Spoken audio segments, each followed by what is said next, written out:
The biggest Oscar snub of the year. Dan, you're leading us off.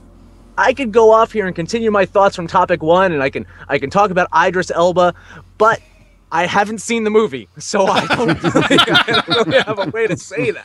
So I'm going to say my biggest Oscar snub of the year is Star Wars Episode 7. And not because it's a great film. And once again, shameless plug here, we did a review of the film. Go see it. Go see our review of the film. I put this on here because the Academy Awards is about kissing ass of the industry.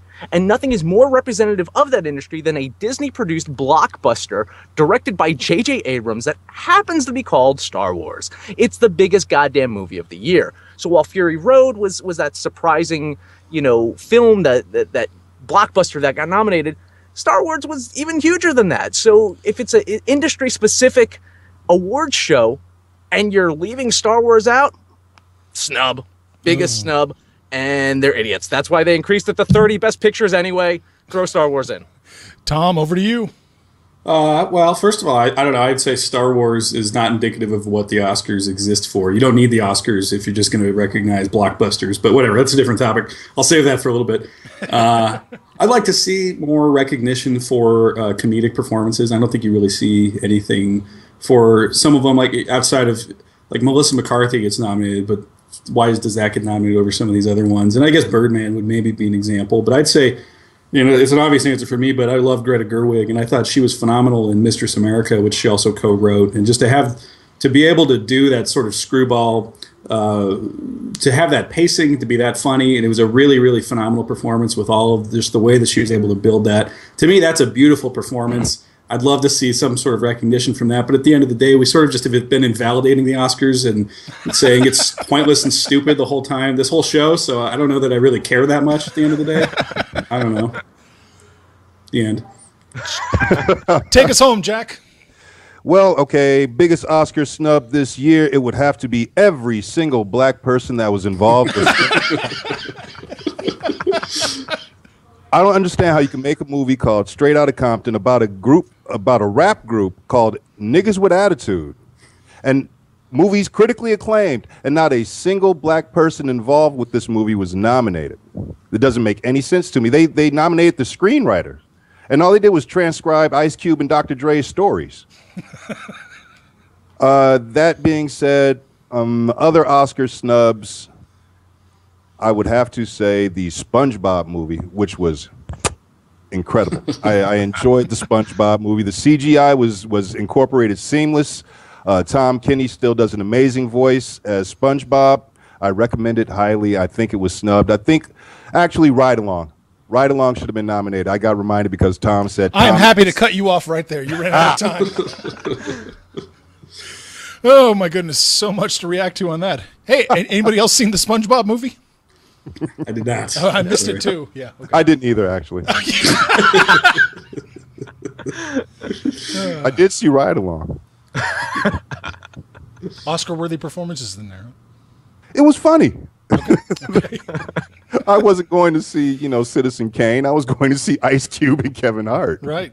Well, it goes to what Tom says. Comedic performances aren't honored that much. Oh, you know what? Yeah. Okay. Lawrence Fishburne, snub. He was the bad guy in Ride Along. There you go. He's good? There you go. Oh, He's good in it? He's good. Sure. It's Menacing. Menacing. Yeah, there you go. There you go. What about Marissa Tomei? Were you ignoring her, Tom?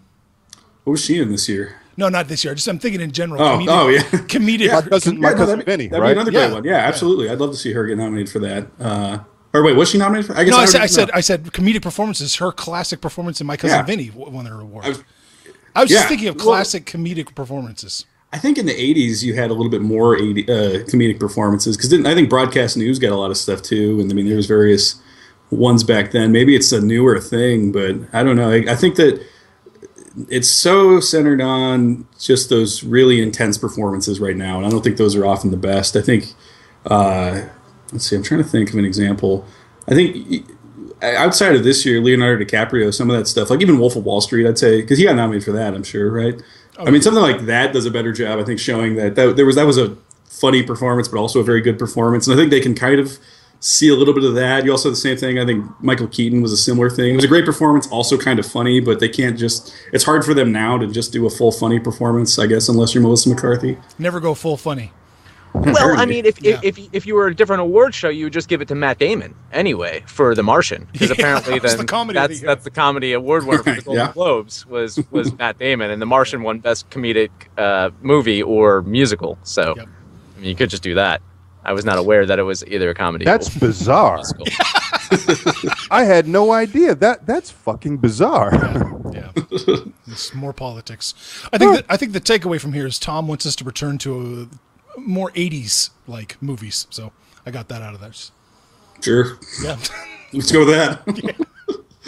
All right. Anybody have any last words they want to drop in here? The Yeah. Oscars, well, the movie industry in general needs to stop taking itself so seriously. There you go. That's it. Agreed. I got nothing. All right. Well, that's going to wrap up this inaugural episode of MaSter Debaters, everybody. Thank you so much for watching. Don't forget to subscribe and then make an alternate account and subscribe again just as many times as you want. Or you can check us out on Facebook or Twitter. And like I said, Dan does all the Twitter. So if there's anything on there you don't like, it's his fault. It's all me. It's Yeah. all him.